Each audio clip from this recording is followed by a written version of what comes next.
Hey everyone, and welcome back to DeHaven Family Farm. This will be the last video for the repair series on our Newton Crouch lime and fertilizer spreader. So similar to the last video, you're going to see clips probably from different days, again because I don't have just straight time to work on it, you know, it's just here and there. So let's talk about what we've done so far. In the last video, if you remember, I sent out the original shaft with the sprockets on it because I couldn't get these bearings off of that shaft. So my friends with their welding shop and equipment were able to get those off. I haven't talked to them. They dropped it off for me. I haven't talked to them on what they had to do to get them off, but they slid right on the new roller assembly without an issue. I didn't have to press them on or anything. So I would assume that was how they were supposed to come off the old one, but I think they were just so rusted on there. So this is not in place yet. It's still loose, but it is here. It is ready to be adjusted, and it's ready for the big apron chain to go back on. So we have that accomplished. The next thing that we got accomplished was this tire. Now, the tire itself wasn't in terrible condition. It does have some cracks and stuff in it, but what I found out, it wouldn't hold air.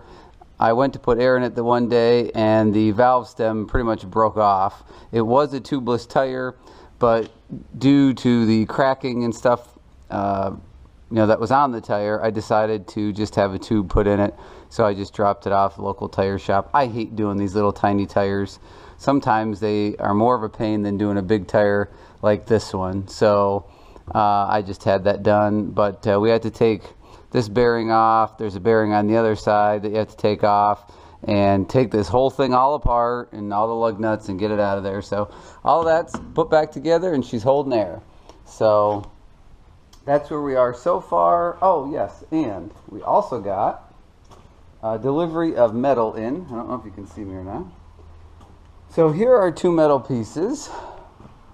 These are pretty heavy 3/16 inch pieces here. I'm trying to pick one up there so you can see it. They are 3/16 by 6 inches. There's two of them, and they are this color because we already primed them with the rusty metal primer. I like that stuff, even though they're not rusty. That primer works very well. So these two pieces are basically going to be liners for in here. If you see on this side, from this area up to here on both sides, I hope you can see that on this side and that side, how rusty it is in there. I'm going to clean up the rust that's in there.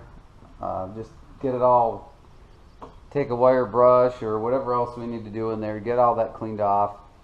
Put some rusty metal primer on it to seal it, and then these guys are going to line the insides here to strengthen the insides. So there is that to do yet. And the last thing for now is this 3-inch C-channel that we have. This also came in. I have another piece of it, but what this is for is this piece up underneath here on top of the axle. You can see that that piece is pretty much missing, and you can see a little bit more of those side rails here, how rusty and stuff they are. So so yeah, we're going to be replacing that piece of channel that's there. If we come to this side, you can see that just a regular C channel here, and this end is still good, and part of this is still good, but when you go under the middle, from all the fertilizer and stuff that was in here, like I said in a previous video, I'm pretty sure this was, I mean, it says co-op on the side. I believe it belonged to a farmer's co-op, so it just was kind of rented out over and over, and probably not everybody that used it always cleaned it when they were done or anything like that, because it wasn't theirs. And let's just face it, if it doesn't belong to you, you don't always take care of it as nice as you would if it belonged to you. So we have that piece that we're going to put in there. I already got it cut down. So we have to, I think I'm just going to leave the remnants of that one in there, and I'll clean the paint off and any rust that's there. And I think I'm just going to mate that one to that one as close as I can, and that way we'll leave whatever structure is there, and we'll just add to it. That's going to be the easiest thing to do. So there's plenty of room there to do that. So those are the projects that we have coming up, and getting the apron chain on and stuff, and we are going to be very close to being able to try this out. So I will be back with you when we get the next bit of work complete. Alright, so the next thing we've done here is we have lined the inside of the spreader here with our 3/16 inch plate. There's one on each side here, and what I ended up having to do, I'm waiting for the paint to dry. I ended up having to bolt it all the way down. I didn't want to bolt it, I wanted to weld it, but there's so much rust on the inside of there.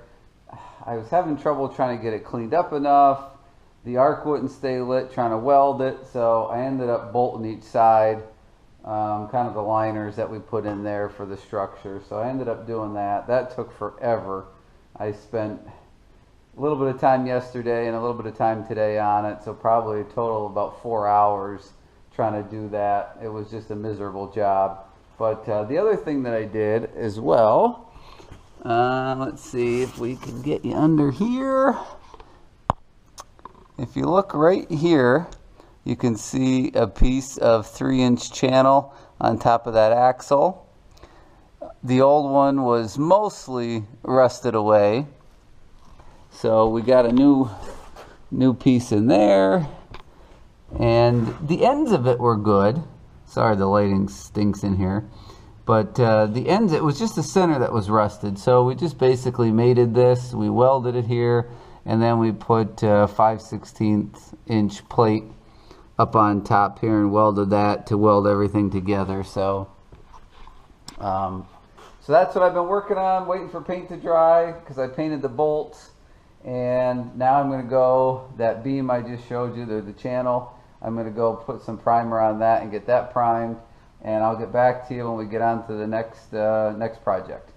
Okay, so by now in this video you've probably watched a bunch of random clips of me working on this spreader behind me, and a lot of those are probably from over a week ago. I don't even remember what they are at this point because I haven't put the video together, but I'm just going to put some closing remarks in here about this spreader. I'll just start the front real quick. So we got a new hitch pin. I did put a safety chain on here because this is getting a little bit wore out here, and I'm going to build that up with some special rods, welding rods I have, but I don't have time to do it right now. So I just added a safety chain. And I did make a mistake, so let this be a lesson to you guys. My one hydraulic hose was too short, so I had to get a little, I think that was a 14-inch piece I had added on there, and I will show you why it was too short so you don't make the same mistake.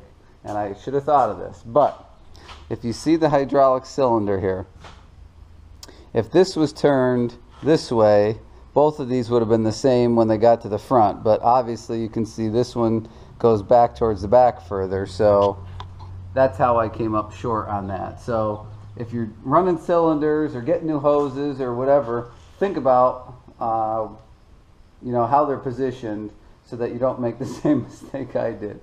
So what else we have here? Yes, the new drum rollers on, bearings, the new chain, new feeder chain. We'll just take a peek underneath because, can you see that? It is all nice and even. If you remember from the first video a long time ago, this side the chain was sagging way down and there was no way to adjust it out, and I found out that the chain was bad. So that's all set there. The tire, have to put, oops, sorry, tire, we have to put tire eject in that. It has a slow leak. Moving to the back here, we have, I'm tripping over chain. We have two new chains. These are the size 60 or grade 60, whatever you want to call it, chains.